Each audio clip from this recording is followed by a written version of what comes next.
I just want to say Jenny and I met, actually, Jenny linked in with me, so it's one of those relationships that actually did develop via LinkedIn. We then spoke at a conference together, separately, but at the same conference about a year ago. And we've stayed in touch since, primarily because I think we share a passion for how understanding the brain can make us happier, healthier, and importantly, more effective at work.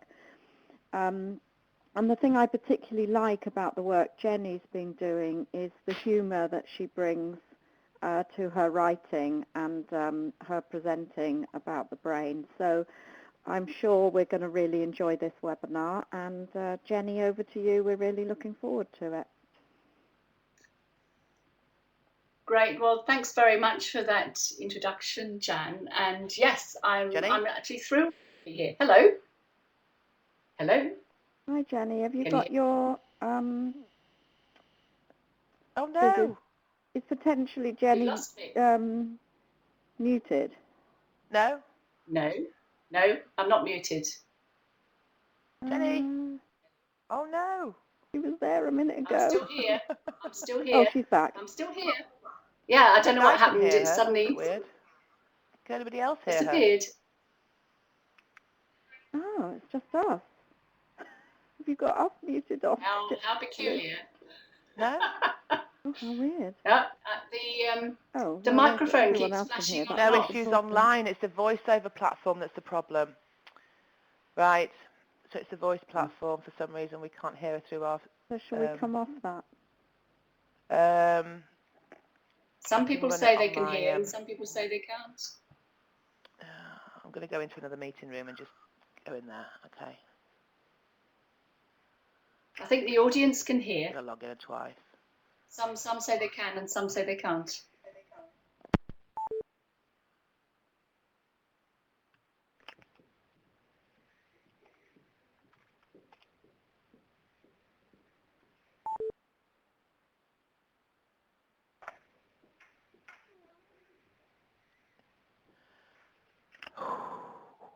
Jenny, I don't know what I think it must be something with the voice platform that's not sort of linked it in. Oh, no.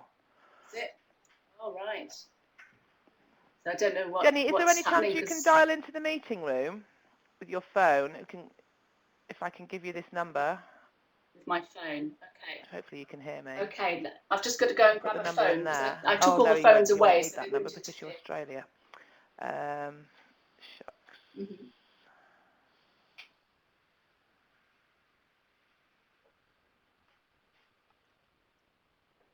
Sorry, everybody. Karen suggested that we carry on because she said that some people can hear, and then we send out the recording for those that can't.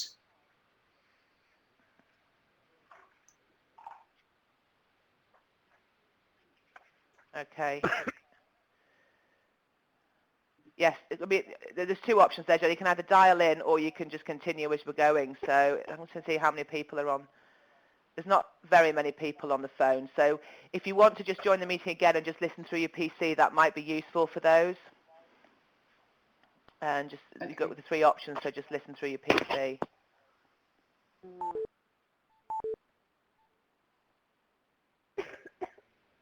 Okay, Jenny, I'd suggest just keep going, and It's a long way between the UK and Australia, so technical glitches sometimes do happen, but that's okay. Welcome everybody to those of you that can hear me this morning, and I'm thrilled to be here to share some of my thoughts and ideas about why neuroscience is the perfect business partner. And I look at it as being an essential, really, because I think whoever we are, whatever we do, most of us really want to be able to do our work and do it well. And I think when you've sort of spent time developing a skill set and you know you've got the capability, it can be somewhat frustrating if you feel that you're not actually delivering that or living up to your full potential. And I think in the world we live in today, it's increasingly important to know how to be what I term being match fit and future ready. So I often talk about what the world that we live in today is the VUCA world, and some of you may be familiar with that term. It's originally something that came out from the army, but it's being used increasingly in business circles to really describe the environment that so many of us find ourselves operating in, where we've got sort of too much to do and this perception of not having enough time in which to complete our work. And that's leading to more stress and more sort of fatigue, and it diminishes our performance overall.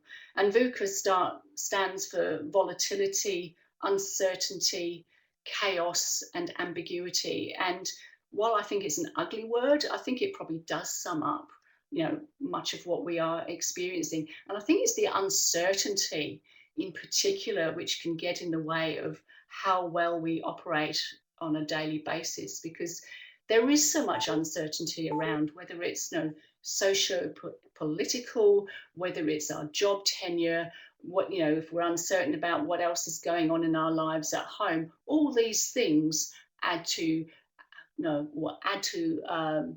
this stress load and can diminish our capacity to work to our very best. And as a GP, in my former life, I used to see the aftermath of this. And what I noticed, especially over the last few years, was this increasing level of stress-related illness, mental distress manifesting as sort of anxiety and depression and all other sorts of things. And so much of it was emanating from the place that we call work. And I thought, goodness me, we really need to be doing things differently, because what is it that's happening that is, leading to so many places sometimes being quite toxic, or just not supporting people in the right way to enable them to sort of work to their best level. And I think in a world where we've got these fantastic technological advances which are providing us so much opportunity, but it can be difficult to keep up with. And at a time when we've got sort of information overload, we're sort of drowning in this information we have accessible to us at our fingertips. That's leading to a problem, making it more difficult for us to access sort of good thinking skills. And I think we can use the new neuroscience to help us, because it's come at the precise time we need it the most. We need to be giving our brains the attention they deserve, essentially, because up until now, we basically haven't done that. We've just taken them for granted, used our brains in the way we think they're best organised to serve us, and sometimes we can get it completely wrong. And I think the time has come where we're moving out of the information era into a new era, and how we can differentiate ourselves by sort of becoming smarter thinkers, because everybody has access to so much information and knowledge. The way we can differentiate ourselves is to think differently. And by thinking differently, we can then increase our level of mental flexibility, we become more agile, and we become more creative as well. So these are the things I think need to be addressed, and I think this is what we can be using the neuroscience for. You can hear it. Okay, can those people that have just joined, sorry Jenny, I'm just going to mute all the lines because we're hearing other people's conversations. Just maybe a second. Fine. Oh, it's gone very quiet now. So I have a question for everybody who is on the line, because as HR personnel, what I'd like to know from you is what's going on in your workplace. And we all have different challenges because all workplaces are different. But I'd like to know, because what I've been hearing when I've been talking to different people is that they're facing a number of different challenges, and this is not a complete list, but that these are the ones that keep cropping up time and time again. So what I'd like you to do is just to select the top 3 that are influencing you or perhaps your workplace at the moment. So we just spend a couple of seconds just so you can type in, your top 3 choices, and then we can sort of see what's going on. It's great. I can see lots of people typing stuff in.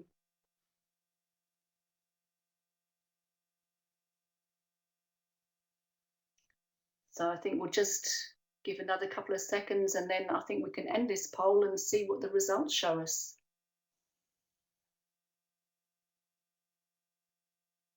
Okay. So there's quite a clear winner here in that time poverty seems to be the top issue for the majority of people. And there's sort of a couple that come in as sort of close second, with poor communication and silo mentality, and mismatched expectations. Yeah. Okay. And stress. Yeah. Oddly surprising, but stress is. So yeah, that's great. Thank you for sharing those, because that's helpful for me to get feedback on as well. And I think it sort of shows that although things are going to be different in every workplace, we do share some common challenges as well. Jenny, there are some comments in the chat box as well that you might want to look at. Okay. So guys put commercial pressures and shortage for the best, trying to find the best people. Yep. Going through periods of change and uncertainty.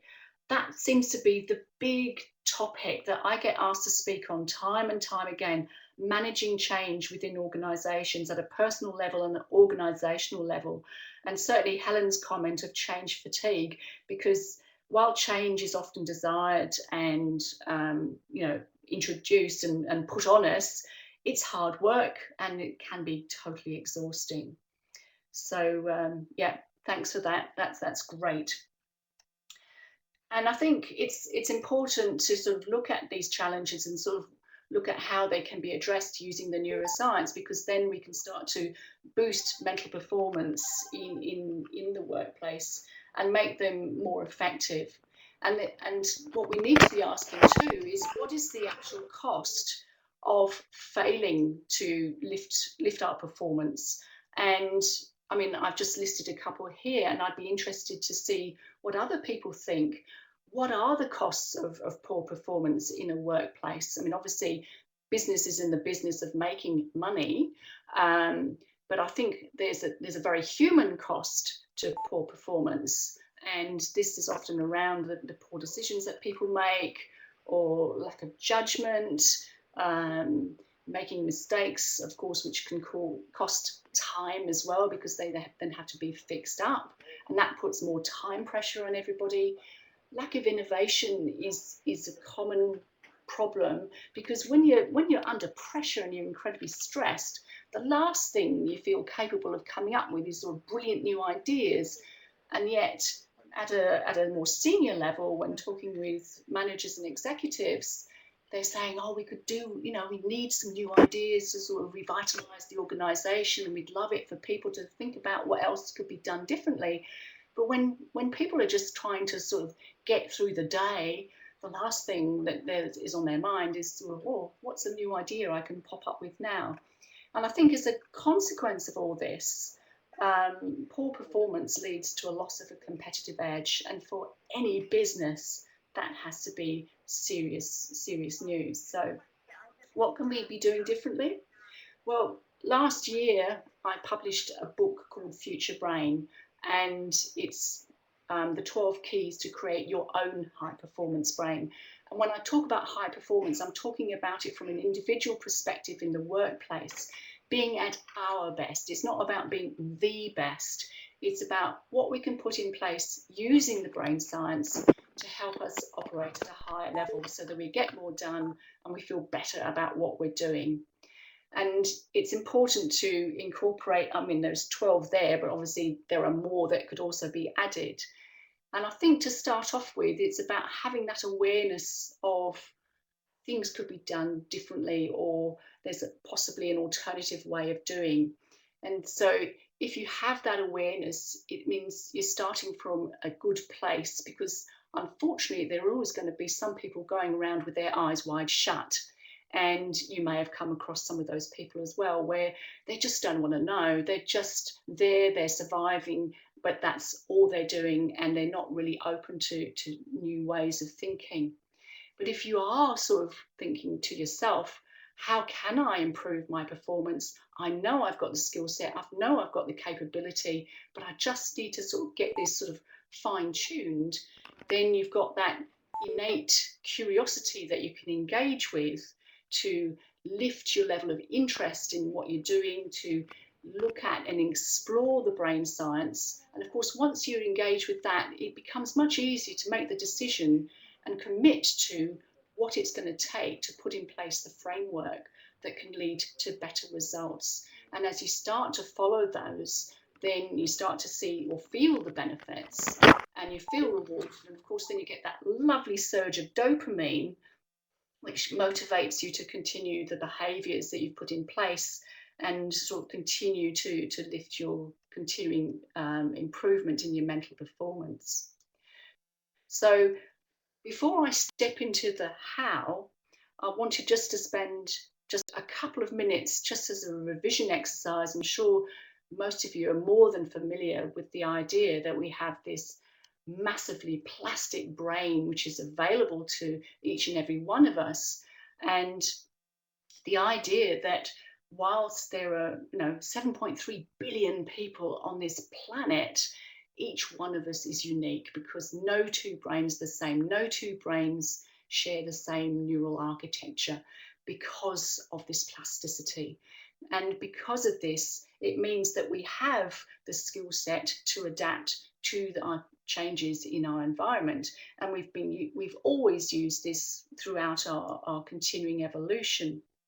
So we've got your 86 billion or so neurons available at our service to form new connections with each other, those lovely new synapses that we lay down when we're sort of creating new memories, forming habits, or changing the way that we do things. And as Hebb's law states, it's the neurons that fire together, wire together. And I think the power of the neuroscience is that we can then use this to our advantage, our cognitive advantage, so that we can start to really differentiate ourselves, and we move away from just knowing stuff towards knowing how to apply that knowledge. And I think our true power does lie in our level of connectivity.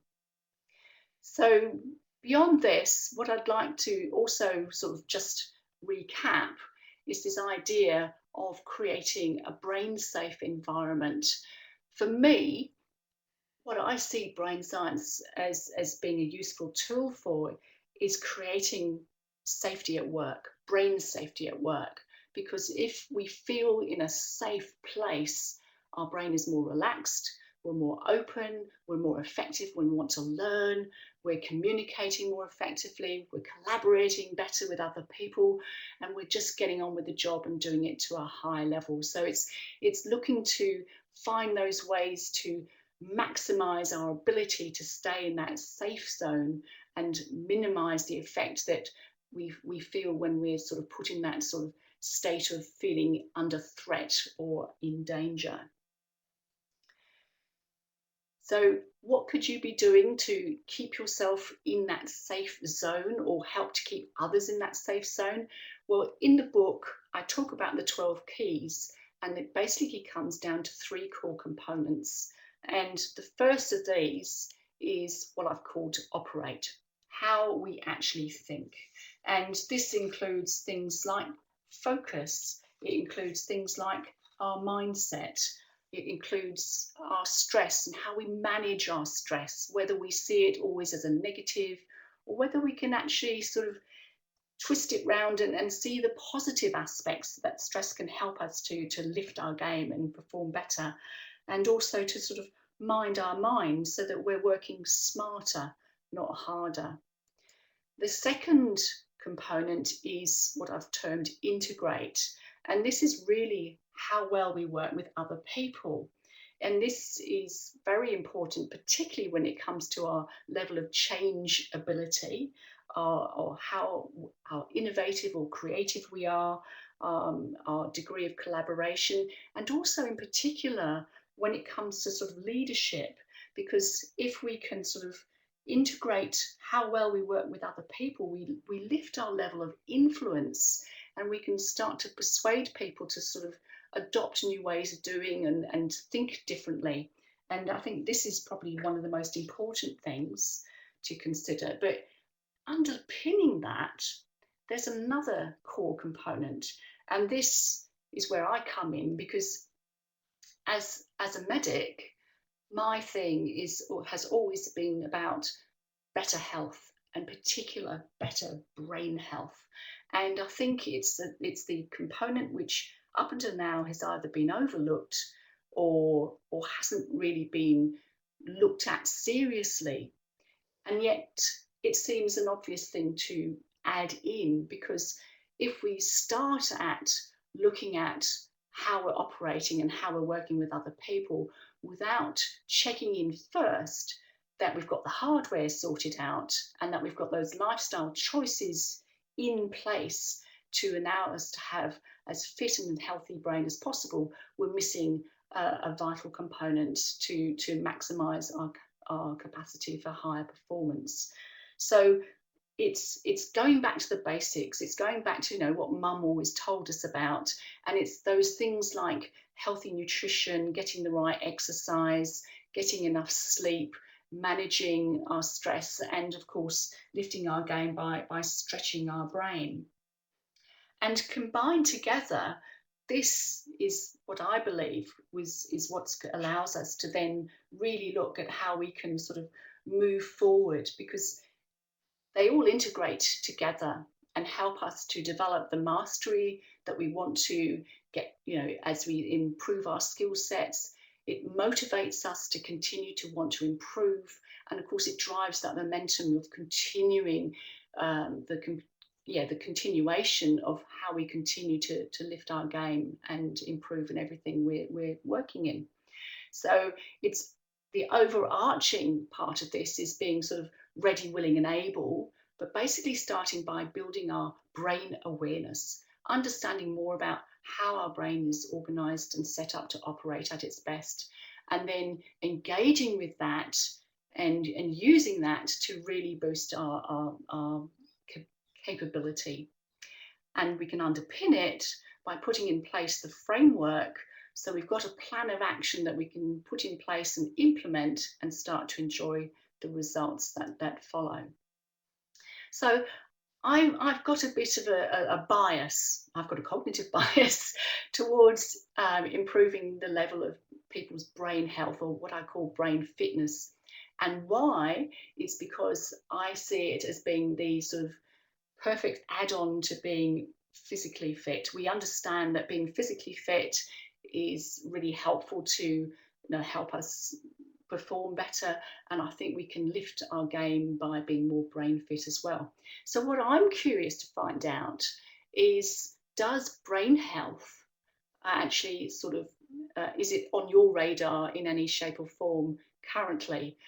So just a quick question, and I'd be curious to know what you think, because it may be something.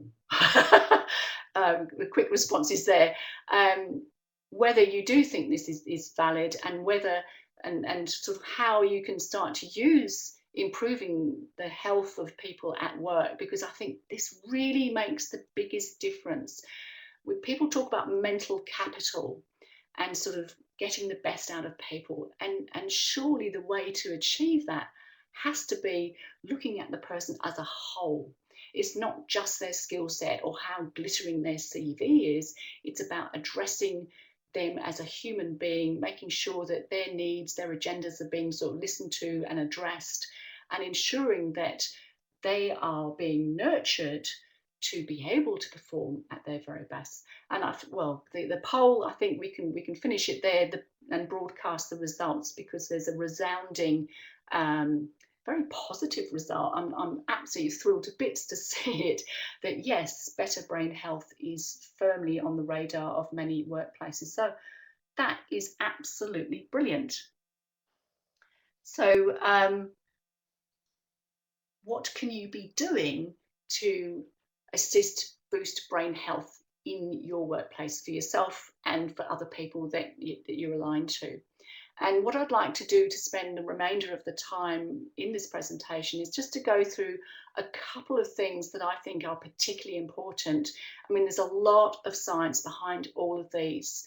And I think what needs to happen is to get buy-in from those at the top, the C-suite and the executives, because we can talk about improvements for brain health in the workplace, but unless we get buy-in from the very top, it's really hard to make it happen effectively, because people need permission to know that it's valid and it's okay to be doing what we're talking about.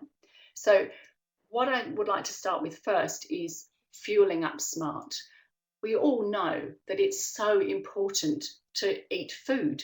I mean, without food, we've got no fuel. And when it comes to brain function, it's particularly important because we know that the brain is such a greedy organ and consumes sort of so much of the energy that we put into our bodies every day. But the trouble is we've got a bit confused and overwhelmed with all this sort of misinformation that's out there. And I think what is known is from the research is that our choice of foods is so important, and remembering to eat the foods is equally as important. Our neurons don't store glucose themselves, so remembering to actually schedule in meal breaks and take them is crucial. And I share with you the avoid al desco, because I guess we've all been there. We're busy, we're rushed, we're running behind, and we want to get more done. So we think, okay, I'll just grab something quick and I'll eat it at my desk. Well, not only is this a severe health hazard, because if you knew the microbial count on your keyboard, you would never, ever do it again. But it's actually really bad for us on so many levels, because A, we're not giving our brains a break. Secondly, we're actually often not mindful of what we're actually putting into our mouths. We don't even notice what we're eating. And it means that we're not always, in our rush, choosing the most appropriate foods. There was a study done, I've forgotten when it was done. I think it was 2014, when they looked at what they called middle-aged men, which was from 25 to 45, which is an interesting age range.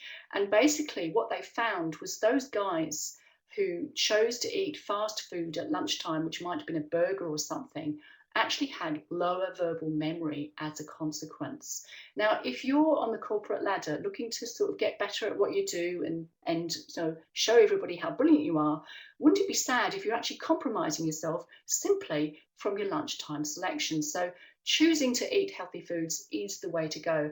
And the Mediterranean diet, which has been well researched and well shown to be particularly useful for improving cognition, is great. And the new kid on the block is called the Mind diet, which takes the best of the Mediterranean diet combined with the DASH diet, and it basically has 10 foods which it suggests is a great selection to eat, and then 5 which we should be eating less of. And I'm very happy to share that selection with people at the end, or if there's a question around that. The next thing to touch on is about moving more. Jan's asked, do I have a link to the Mind diet? Yes, I do, and I'll put that up later at the end. With moving more, I think we're aware of the impact that our sedentary lifestyle is having on us in terms of our physical well-being, but we sometimes forget the impact it has on our cognition, because the longer we sit, the more we compromise our cerebral blood flow. So we're not getting the oxygen and nutrients to our head, and in particular to our prefrontal cortex. So when you find yourself sitting in front of your desk or working hard and you're thinking, gee, I ought to keep going a little bit longer to try and finish this, the worst thing you could do is to stay sitting there and keep working. What we need to be doing is making sure that we're getting up frequently to have a stretch and ensure that we're actually alert and being able to use our brain to the best of our ability. So I think what I've been hearing is that many workplaces are now implementing all sorts of things, using standing desks or variable height desks, holding standing meetings or walking meetings. I heard on the radio today a local station saying they were holding a walking meeting in their green room. I thought, well, good start. Would have been nice if it actually gone outside, but how great is that? By moving more, we do actually allow ourselves to think better. And of course, that's going to boost our performance. And in addition to moving more during our day, we also do have to find that 20-30 minutes of huffy puffy aerobic exercise, preferably in the morning, because that's what primes our brain for better cognition. But if that doesn't suit your lifestyle, or it's not possible because you've got kids to get up and get off to school and all that sort of stuff, other times of the day are just as good. There was a great study from Bristol, my university town. I've got very fond memories of Bristol, which showed that people who do exercise 3 to 4 times a week actually are overall able to think better, so their performance rises, and also they feel better. So you get a sort of win-win with everything there. So it's finding the opportunity to move more and incorporate exercise in some form into our daily routines. So what are you doing? I'd love to know what you're doing in your workplaces to sort of help or encourage people to move it and keep moving. And the third thing is making sure we sleep right. Some people sort of say, oh, Jenny, you're not encouraging me to sleep on the job, are you? Well, no, I'm not directly. But I think it's interesting how we've got so busy that sleep is now often perceived as being a bit of a nuisance. So we stay up late, we get up early because we're trying to sort of play catch up with our work and get more done. And we think the easiest way to do that is to shave time off sleep. But the research shows very, very clearly that the best way to boost our performance is to make sure we get a good night's sleep and enough shut-eye. And how much? Well, that varies, but most people will need 7 to 8 hours of good quality, uninterrupted sleep. Now, if you've got kids, or you've got a partner who snores, or you sleep with a dog, then obviously you may have some interruptions during your day and you may not be getting the quality that you really need there. But there are ways that you can sort of do something different. And I think the power of the nap is now really taking on that 20-minute cognitive refresher, which we can use to boost our level of attention and alertness by up to 40%.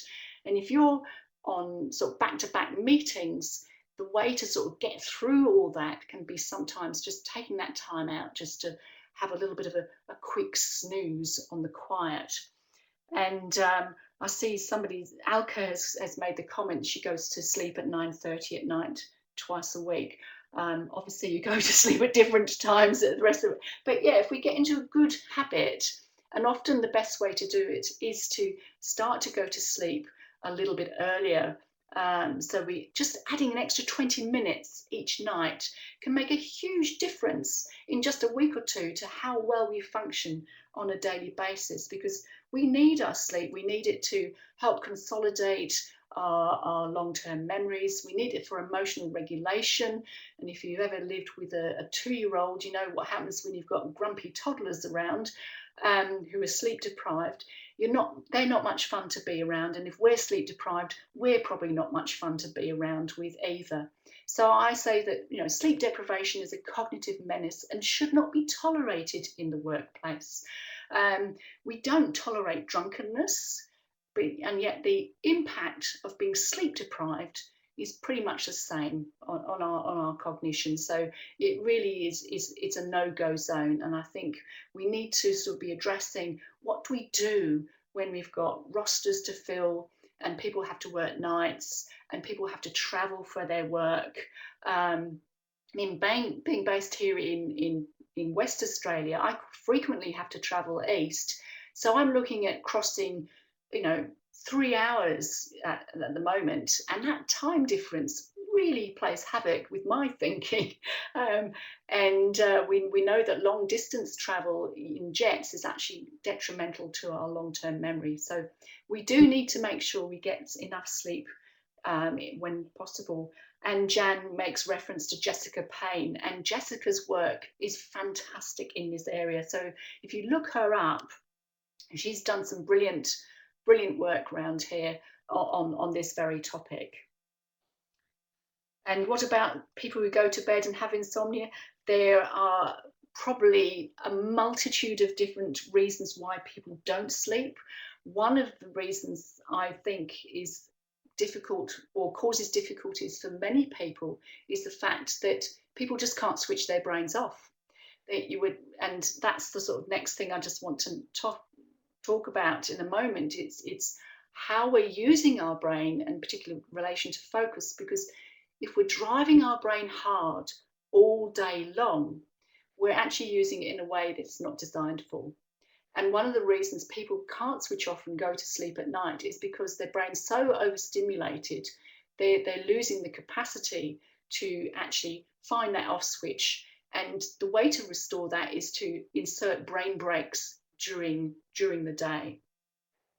So when it comes to finding focus, what I say is we need to be using our brain in the way it was designed, and we're designed to apply focus in short bursts rather than trying to sort of sit down and knuckle down for 8 hours and thinking that's the way to get through all our massive to-do lists. So what I think we should be doing is looking at ways to help ourselves focus correctly using our body's ultradian rhythm. And this is a natural cycle of energy that goes through our day, allowing us to experience bursts of energy and then a quieter time when we're not quite as energetic. So what I find useful is to suggest to people, let's look at what we used to do a few decades ago when we used to follow a routine of working 9 to 5. Sheena Easton, some of you on the call may remember the lovely Sheena Easton and her song, My Baby Works from 9 to 5. Well, you know, that might be a far distant memory, but in fact it worked quite well with the ultradian rhythm, even though it wasn't thought about probably at that time. Because you started work at 9, you'd work for about an hour and a half, 90 minutes, and then you'd have morning tea. You'd have morning tea, then you'd work again till lunchtime, take a lunch break, work again for another 90 minutes, have afternoon tea, and hey presto, you're ready to do another focused chunk of time, and then it's time to, up stumps and go home. You've done your bit for the day. What that's been shown to do, that if we choose to chunk our focus into shorter bursts, we get more work done to a higher level, and we don't use so much cognitive energy. When we continue to drive our brains too hard for too long, our brain actually starts to insert its own energy conserving mechanism, which is, mind wandering. Our mind just goes for a little bit of wander there. So beyond focus, the last thing I want to touch on is finding the space to think. So many people I speak to say, oh, I'm so busy, I just wish I had time to think. And I'm thinking, goodness, really? But it's true. And I think for leaders especially, scheduling in that appointment with ourselves is critical. It's that 10 to 15 minutes where we just press the pause button, step out of our busyness and just reflect. What are we doing now? Where are we going? What's next, and what needs to change, and who are we interacting with, and what new ideas are coming up. A 10 to 15 minute break in our day. When you choose to do it, that's up to you. Some people tell me the only place they can find to do that is at 35,000 feet, which, for those people jet setting around, well, maybe that is their thinking space, but it's quite easy to have other places too. And I'd like to know where your thinking space is. Is it, just a simple act of shutting the door, hanging a sort of do not disturb sign on it, and just giving yourself that time break? Is it when you're exercising? Is it when you're out with the dog? Is it when you're in a conversation with somebody else? It's just taking that time out. And of course, mindfulness has been enjoying a huge surge in popularity, and I'm sure it is in the UK as much as it has been over here in Australia. And again, it's just taking that time out just to connect in with ourselves, quiet and still that noisy brain down, so we can just be in the present moment and just engage with what's going on for us right now. So those were my thoughts about what we could all be sort of doing and introducing in our own lives to start to make the difference, to improve how well we perform on a daily basis. So what I'd like to do now is to sort of throw the if we're able to, that is, the conversation open to sort of see which questions could be sort of touched on in the remaining time here. But I think overall it's about remembering to pay attention to our brain and to use it in the way it's designed, building our level of brain awareness so that we really do get to grips with how we can sort of operate at our best. And this may require us to redesign our thinking and our workplace practices, things like, trying to multitask and sort of things like that, which really can make it so much harder for us to do our work and do it well. And I think then it's time to write our own prescription. And because every brain is different and every workplace is different, and find out what works for us, and basically just to incorporate the new brain science as it unfolds, because we're still in the infancy stages of finding out more about what we could be doing differently to help ourselves in our work and in our lives. So thanks very much, everybody. And yes, I'd love to sort of see whose questions I can answer here.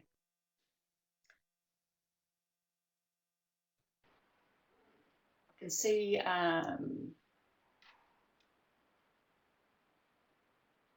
couple of people talking about Martin's making the comment about being hardwired to be social. Yes, our social brain is so important, and how we connect to other people to help ourselves stay in a safe place is critical.